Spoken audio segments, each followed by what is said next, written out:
அரிசியை 2 வச்சுருங்க. ஊற வச்சு ஈரம் வடியணும், தண்ணி மட்டும் வடியணும். ஆனால் ட்ரை ஆகக்கூடாது. அப்படி நீங்கள் தொட்டு பார்த்தீங்கன்னா அரிசியில் ஈரம் இருக்கணும். அந்த பதத்தில் மாவை வந்து அரைச்சி எடுத்துலாம். ரொம்ப நைஸாக இருக்கக்கூடாது. கொஞ்சம் புட்டு மாவு மாதிரி. வெல்லம் 1 கப் பவுடருக்கு 3/4 கப்பு வெல்லம். வெல்லத்தில் கல் மண் இருந்துன்னா வடிகட்டி எடுத்துருங்க. ஒரு பவுலில் தண்ணி எடுத்து அதை விடுங்க. இதை இப்போ உருட்டி எடுத்த உருளுது. இதே போல் உருட்டி எடுத்தால் நல்லா உருண்டு வரணும். ஸ்டவ் ஆஃப் பண்ணிடுங்க. கொஞ்சம் கொஞ்சமாக சேருங்க. கலந்து விட்டுருங்க. 1 டீஸ்பூன் அளவு ஏலக்காய், 1 டீஸ்பூன் சுக்கு. மாவு நல்லா கலந்தாச்சு. இப்போ இந்த ஸ்டேயில் நம்ம இறக்கி வச்சிடலாம். கொஞ்சமாக நெய் சேர்த்துடலாம்.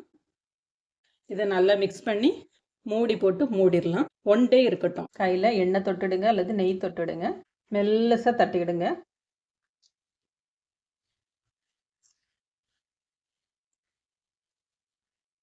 இப்போ எண்ணெயில் அப்படியே ஃப்ரை பண்ணி எடுத்துடலாம். மிதமான தீயில் வச்சு ஃப்ரை பண்ணி எடுங்க.